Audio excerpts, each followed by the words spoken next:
Good morning. Welcome to the Meltdown. Hope you all had a good night's rest. Been an interesting time. I certainly found the activities yesterday afternoon comments extremely concerning. And I hope that you take the time to grab a pen and a piece of paper, take some notes, realize that this is an economy that is in deep trouble. And I say that, and we're going to back it up with some facts. I want you to know that we all fall short of the glory. And that's more than a saying. It is truly a way of life. And I know that I've made some inferences recently. It's an important time to understand that there's stress in the world, there's stress at home, there's stress in the economy. Different things happen to different people for different reasons. And sometimes you just can't figure out motive. I guess that's what I really want to say. And I look at a congressman who, several of them, who have failed to uphold what we assume is the standard that we should hold our public officials to. These are human beings. And so, being human, sometimes we make mistakes. And having the right heart, wanting to really make amends. Obviously, actions speak louder than words. And so I look at a Toronto mayor who has got his life pulled apart. Senators who fall short, and whether it's sexting or drugs or women, we allow for a period of time to heal and make things right. And so, folks, that's part of what I want to share today. Now, how that relates to what we do, how we proceed in the precious metals markets, is all pretty much predicated on understanding some basic principles. One of those is the fact that there are market manipulators out there. And when I talk about a JP Morgan Chase specifically, or any of the big banksters, they're the easiest target because they're one of the biggest. And so understanding that billions of dollars, trillions of dollars are at stake.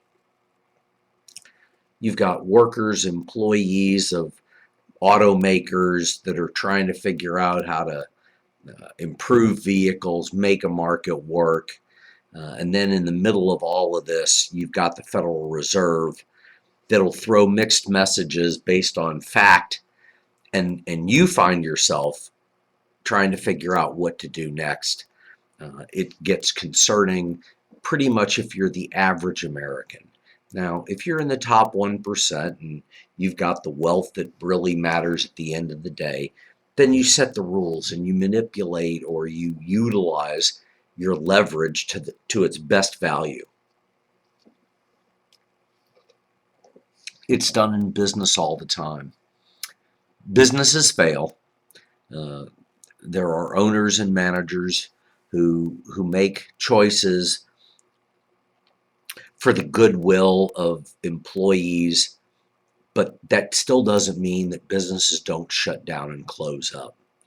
And so it's in regards to where this economy is headed, and based on low job numbers, based on the fact that the Labor Department or any other branch of the government is capable of seeing what's happening and moving things around to an area that doesn't truly manipulate things is difficult. So analysts make mistakes in every market that there is. I don't care if it's the art market, jewelry market, car market, coin market, or the precious metals.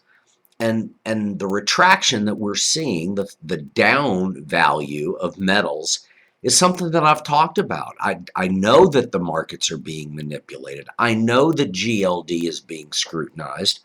And I know that JP Morgan and Scotia Makata, I know that Deutsche Bank, I know all of the institutions that make up both the sub-custodians and the central banks of the world that have been acquiring precious metals going back to 2007 and 2008. Don't forget, in 1999, the gold bottomed at $252, $254 an ounce. seems like a long time ago, and granted you'd have made 500% on your money if you had liquidated it based on today's market. Knowing that at 252 we had 1900, if you were one of those investors that decided to pull the trigger and get out, your gain was huge in the bullion market. But it's the rare coin market, and that's the one that I talk about. That's the one I believe in. I tried to explain to people, and I had a gentleman in yesterday, an attorney getting himself pretty well educated, who tried to understand that the value of a coin is what somebody else will pay for it. And by the estimate of the expert at hand, and whether that's a company that does $1 million a year or approaches 5, 6, 700 million a year, we miss the mark. Now, I can tell you firsthand that I saw an auction brochure. I can confirm a transaction on a coin that's worth retail $15. A dealer wouldn't normally pay 5 to maybe 10, but no more than that. And the coin auctioned for in excess of $1,400. Collectors collect, investors invest. We all decide what values will be down the road. And so what's something worth is what somebody will pay for it. Now, graded coins, NGC, PCGS, trade on a computer network. There is a bidder for about everything. And that's the liquidity factor. That's what a third, and a third is all about. I don't know what day the market will make a change. I don't. I can predicate it on the information that's coming out, whether it's from the government or any other agency. But ultimately, this is somewhere kind of like when you buy gasoline. A week and a half ago, I was putting gas in my vehicle at $2.79 a gallon. And I drove by that same station today, and now it's $2.97. I look at the price of oil, and it hasn't really changed. We're just trading under $94 a barrel for West Texas Intermediate. I can tell you that the markets gave up a couple of percentage points yesterday, between 1.11% in palladium, 2.5% in the price of gold, and this morning they're up overseas. What that means here in the U.S., I can't really tell you because the market hasn't opened yet. The Fed says mixed messages. Bernanke spoke 2 nights ago. Well, yeah, 2 nights ago. And indicated that even after he was gone, even after tapering stopped, which is costing us in excess of $1 trillion plus the interest a year, the economic policies of government are costing us $1 trillion more. And so our debt is appreciating faster than we're paying it off. And we've got people out there that bailed us out 5, 10, 20 years ago. So we've got to pay them higher interest rates. That's why tapering, QE, the third round of quantitative easing, has no defined period to stop. And so one of the terms that I found while reading this morning is that the market, the analysts, the people that are out there trying to figure out what's going on, literally are looking for reasons to outguess when tapering is going to really begin. It's probably become an obsession, to be honest. And I listen to the guys at the 4 to 5:30, 6 o'clock time level. Obviously, I'm spending my time this morning here. I've got business outside of the office this morning. But understanding that markets change is important. It's important to understand that the Federal Reserve sees job growth diminishing. They see retail sales dropping. So when they estimate 0.1% growth, but they throw 0.4 out there, and they manipulate the numbers so it sounds better and the markets go chaos, chaotic. You see drops. Yesterday, the Dow was down, the NASDAQ was down. The dollar ended up closing up. The precious metals were all down. And if you look overseas, the current value of things that are going up equal the things that are going down in the cross-currency trades. Because when you get right down to it, we're waiting to see if Janet Yellen will be the successor to Ben Bernanke. And Yellen has said she's going to put the foot on the gas pedal and she's going to increase QE. That in and of itself is a true mixed message when you've got Ben Bernanke saying, even after we begin this tapering program and we start trying to back off the 85 billion, interest rates are going to stay low. The wealthy will become wealthier. That's the way it works. And because they can move millions and billions and hundreds of billions around, don't forget, John Paulson's got a GLD position that's the equivalent of 10.5 million ounces. That's huge.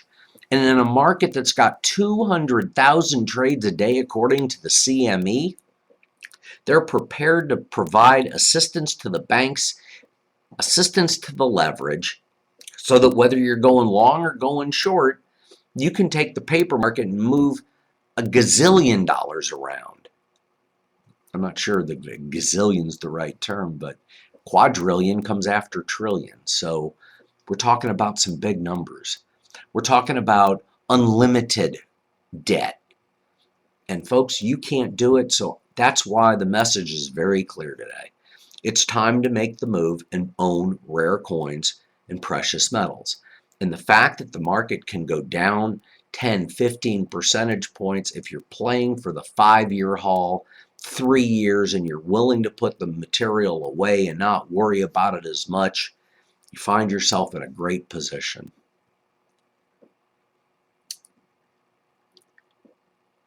The government's going to do what it takes to try to keep the economy propped, particularly when you talk about JP Morgan, Wells Fargo, Bank of America, the biggest companies that are laying out the biggest fines in history, but they haven't been shut down. They haven't had to close their doors. Shearson, that's not right. Lehman Brothers, Bear Stearns. There are absolutely deaths of companies in the hundreds of millions and billions of dollars that have been sucked up through the banking system, through the government, through bailouts, whether it was a stimulus package, whether it was quantitative easing. The government finds a way to do what it's got to do. And what I'm going to tell you is that gold and silver are real money. People in my industry will pay, make funds good. It is a constant arbitrage at the highest levels. And if you're trying to figure out what direction to go, you take a piece of what you've got to work with and you reach out. Now, folks, if you visit themeltdown.com, you're watching me live. Here it is, 6 o'clock in the morning Central Time. Ultimately, you can email me. That's Brett, B-R-E-T-T, at thegoldexchange.net. Brett with 2 T's, B-R-E-T-T, at thegoldexchange.net. You can call and leave a message for me with Kelly, 281-548-2646. That's 281-548-COIN. Hit 0 when you get into the phone message system. If you hit 0, you'll get a live voice. If you don't, please leave a message. We'll get back to you. You can call toll free anytime. That's 877-705-2646. And ultimately, I'm here to try to help you and help advise you and guide you, tell you when to buy, tell you when to sell. It's the right time. It's a time to define what you want to do differently than what you've done. And it's time to think about protecting a portion of the portfolio. Funds get made liquid. We send wires. We get product in. We want to do business with you. We want to explain the plan, lay out a program, utilize your IRA. I don't have to be in your check, but you can put rare coin. There are rare bullion coins you can place in IRA. You can follow a third, and a third inside of your IRA as well as you can outside of your IRA. If you email me, I'll get to it, I promise. It's going to be one of those busy days, and I'll be tied up probably from about, I'd say 9 a.m. until about 3:30 this afternoon. But in the morning hours, 9 to noon, I'll have access to email and would love the opportunity to respond to you. Please take some time, think about it, pray about it, talk to your spouse if that's necessary. Market in silver dropped below $20. That's a major support level, folks. And it is important to understand that the market's back slightly over 20 on the ask side. When you look at the value or the price of different types of coins, you got to remember that silver, we produced 40 million silver American Eagles so far. And the government will be shutting down the presses and retooling and get ready to make 2014s. That'll start to take place pretty soon. Silver American Eagles in quantity, if you buy 500 or more, you're slightly under $25. Depends on the year. There are some years that command premiums. The 1996s, if you go after any of those, they're going to cost more money. Rare coins are cheap. The only question, and this is where we consult, actually the term is consult,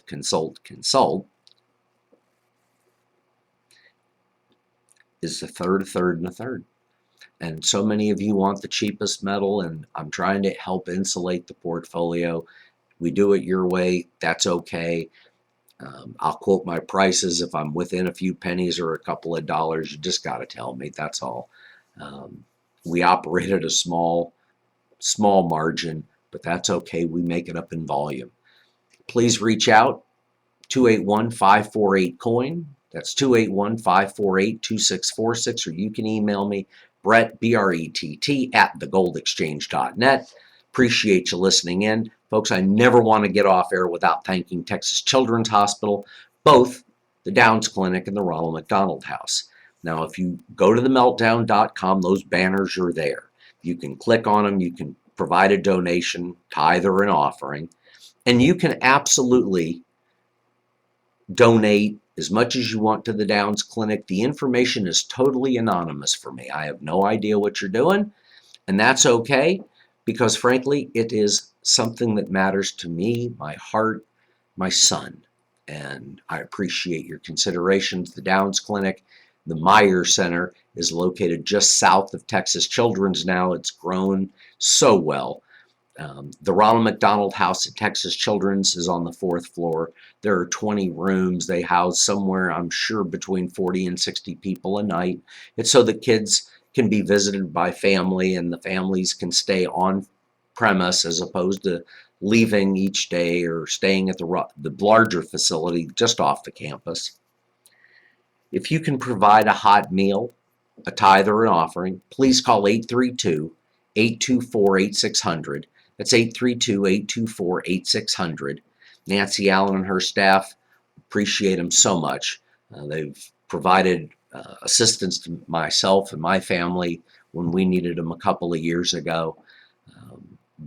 The doctors, nurses, staff, and the volunteers throughout Texas Children's, throughout the medical center, and of course the world that are taking care of children need our support, our love, and our prayers. Now, folks, if you've got any questions about any types of coins, U.S. will help make a market in them. If they're gold or silver and they're from out of the country, we can help make a market in those. Ultimately, I don't do much with the very light base metal foreign coins because there's a lot of them, and frankly most of them lose their value just like in the paper market. I've been able to offer trailer loads, 18-wheeler loads of currency that was never subjected into circulation. So you got to be careful. That's why we utilize different companies that authenticate and grade either currency or coins. Baseball cards get graded. There's a lot of different things that are part of the collector community. I love stamps. Again, they've got to be rare. And if they've been canceled, that doesn't mean that they're not worth anything. It just means you got to take an extra step or two to get them liquid and take the steps that you need to be able to build a portfolio that will allow you the safety net that most people are seeking. See, today, most investors aren't really trying to get wealthy, they're trying to protect the wealth they've got. And for those of us that make up, quote, the middle lower class up to the middle class high, that gap is starting to shrink. And so we've got to be smarter, we've got to be more protective, we've got to understand different rules for different people. But at the end of the day, we all want the same thing, and that's love and peace. If any of that makes sense, I hope you'll reach out to me. I can tell you that the interest rates are all over the place based on trying to figure out what is really going to happen in this market. The Fed minutes are very confusing.